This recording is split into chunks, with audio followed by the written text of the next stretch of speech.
The Jesus Movement was a movement in Christianity beginning on the west coast of the United States in the late 1960s and early 1970s and spreading, primarily throughout North America, Europe, and Central America, before subsiding by the late 1980s. Members of the movement were called Jesus People, or Jesus Freaks. Its predecessor, the Charismatic Movement, had already been in full swing for about a decade. It involved mainline Protestants and Roman Catholics who testified to supernatural experiences similar to those recorded in the Acts of the Apostles, especially speaking in tongues. Both these movements were calling the church back to what they called primitive Christianity and recovery of the gifts of the Spirit. The Jesus Movement left a legacy of various denominations and other Christian organizations, and influenced both the development of the contemporary Christian right and the Christian left. Jesus music, which grew out of the movement, helped influence and create various musical subgenres under the late 20th and early 21st century contemporary Christian music such as Jesus culture and Hillsong in America and the UK. This also led to new instruments such as the guitar and drums to be included throughout churches all over the world in addition to the traditional pianos and organs. Music in other parts of the world were also greatly influenced by the Jesus Movement, such as Central America and the UK. In Central America, Pentecostal churches under the Charismatic Movement began to compose spiritual music called chorus, which is normally accompanied by dancing in the Spirit. Origins. The terms Jesus Movement and Jesus People were coined by Dwayne Pedersen in his writings for the Hollywood Free Paper. In an interview by Sean Dietrich on August 19, 2006, Pedersen said that he did not coin the word Jesus People, but gave credit to a magazine television interviewer who asked him if he was part of the Jesus People, and thereafter credited Dwayne as the phrase's founder. The term Jesus Freak was originally a pejorative label imposed on the group by non-Christian hippies, but members of the Jesus Movement reclaimed the phrase as a positive self-identifier. The Jesus Movement was partly a reaction against the counterculture from which it originated. Beliefs and practices. The Jesus Movement was restorationist in theology, seeking to return to the original life of the early Christians. As a result, Jesus People often viewed churches, especially those in the United States, as apostate, and took a decidedly countercultural political stance in general. The theology of the Jesus Movement also called for a return to simple living and asceticism in some cases. The Jesus People had a strong belief in miracles, signs and wonders, faith, healing, prayer, the Bible, and powerful works of the Holy Spirit. For example, a revival at Asbury College in 1970 grabbed the attention of the mainstream news media and became known nationwide. The movement tended towards strong evangelism and millennialism. Some of the most read books by those within the movement included Ron Sider's Rich Christians in an Age of Hunger and Hal Lindsey's The Late Great Planet Earth. Perhaps the most illustrative aspect of the Jesus Movement was its communal aspect. Many Jesus People lived in communes, though there were some groups, such as the Calvary Chapel movement, which did not live in communes. These remained more on the fringes of the Jesus Movement. Within the commune, the group became more important than the individual, and communal sharing of possessions was the norm. One example would be Graham Pulkingham's community described in his book They Left Their Nets.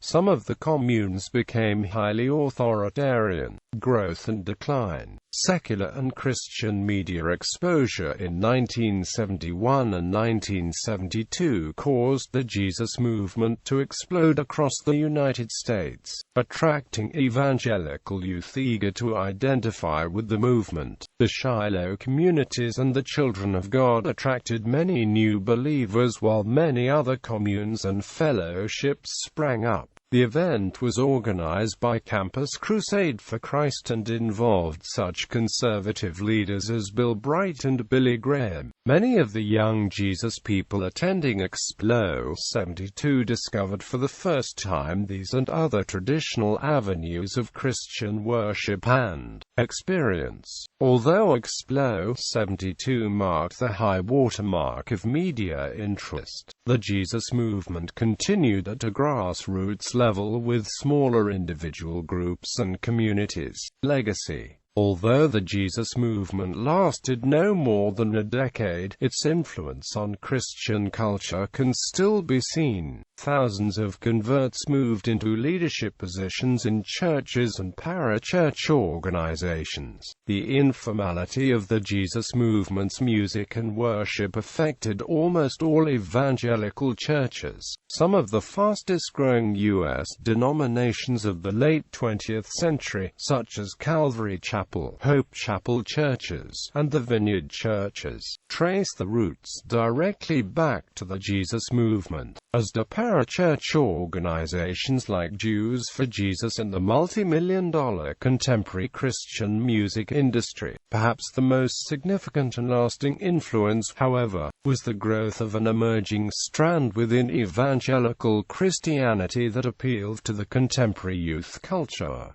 Jesus music. There has been a long legacy of Christian music connected to the Jesus movement. Jesus music, also known as gospel beat music in the UK, primarily began when street musicians of the late 1960s and early 1970s converted to Christianity. They continued to play the same style of music they had played previously but began to write lyrics with a Christian message. Many music groups developed out of this, and some became leaders within the Jesus movement, most notably Barry Maguire, Love Song, Second Chapter of Acts, All Saved Freak Band, Servant, Petra, Resurrection Band, Phil Keaggy, Dion DiMucci, Paul Stokey of Peter, Paul, and Mary, Randy Stonehill, Randy Matthews, Andre Crouch, Nancy Honeytree, Keith Green, and Larry Norman. The Joyful Noise Band traveled with a Christian community throughout the U.S. and Europe, performing in festivals held underneath giant tents. In the UK, Malcolm and Alwyn were the most notable agents of the gospel beat.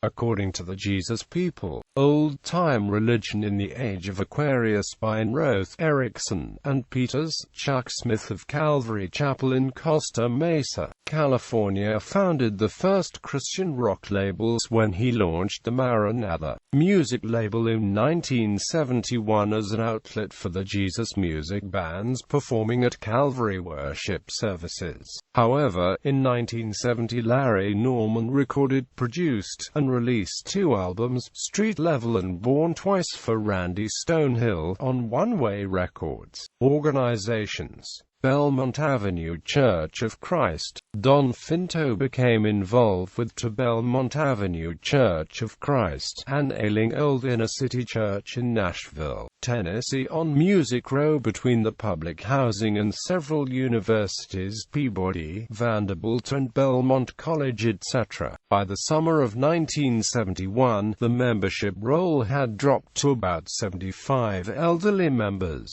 The church had mainstream roots in the Churches of Christ, but was transformed and firmly placed in the Jesus movement by an influx of countercultural Christians. Seating ran out, with people sitting on the windowsills or on the stage. It was not uncommon to find them walking the worst parts of Lower Broadway witnessing to hookers and addicts. Within a year or two, the fellowship grew to hundreds and the famous Koinonia Coffee House was opened, being managed by Bill and Sherry Duguid at 1004 16th Avenue South, as it was known then, and a year as later was led by Bob and Peggy Huey. The second Koinonia building next door at 1016th Avenue South had been an old five and dime store on Music Square that had closed down. The concerts held there on weekends helped East Coast Christian music to grow in popularity. The house band was Dogwood, and many famous musicians regularly appeared on stage, including Dogwood, Amy Grant, Brown Bannister, Chris Christian, Don Francisco, Fireworks, Annie and Steve Chapman, Clay in the Potter's Hand and many others.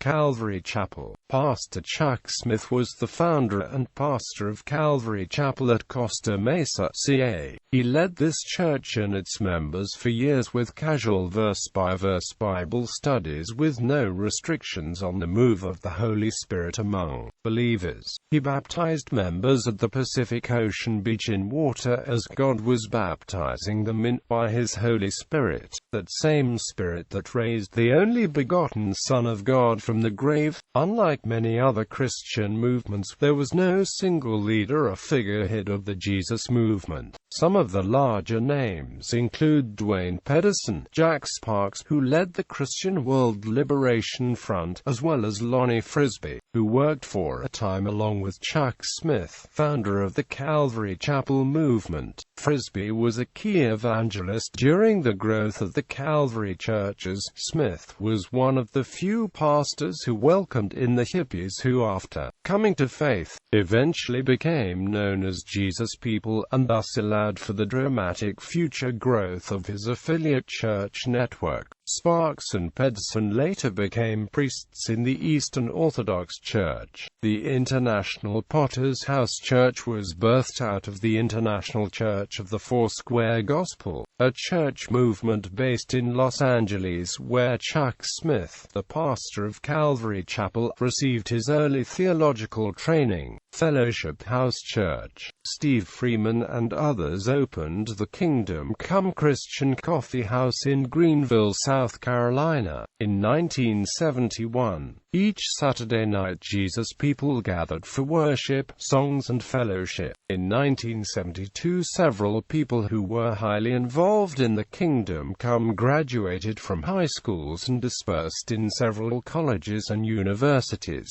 throughout the southeastern United States. Each one started a fellowship house church. Maynard Pittentrey established one at Erskine College. J. Holmes established one at the University of South Carolina. Steve Freeman established one at Furman University, etc. Leadership moved from Steve Freeman to a charismatic preacher named Erskine Holt, a self-described apostle of the movement who lived in Florida. By 1973 nearly every campus throughout Florida, South Carolina, North Carolina and Georgia had fellowship house churches. These generally died out by 1977, with many of the members moving to more traditional campus ministries. Many, however, moved on to similar ministry in such organizations as Calvary Chapel. Jesus Army. In the UK, the Jesus Army was among the groups most influenced by the Jesus movement, embracing hippies, bikers and drug addicts, among others. Many members of the church adopted a communal lifestyle, which continues to this day, with around 600 living in Christian community. Shiloh Youth Revival Centers. The Shiloh Youth Revival Centers movement was the largest Jesus People communal movement in the United States in the 1970s. Founded by John Higgins in 1968 as a small communal house in Costa Mesa, California, the movement quickly grew into a very large movement catering mostly to disaffected college-age youth. There were over 100,000 people involved and 175 communal houses established during its lifespan. 2 years after the movement's founding, Higgins and some of the core members of the movement bought 90 acres of land near Dexter, Oregon and built a new headquarters which they called the Land. Bibliography. Young, Sean David. From Hippies to Jesus Freaks, Christian Radicalism in Chicago's Inner City. Journal of Religion and Popular Culture. Volume 22, Summer 2010.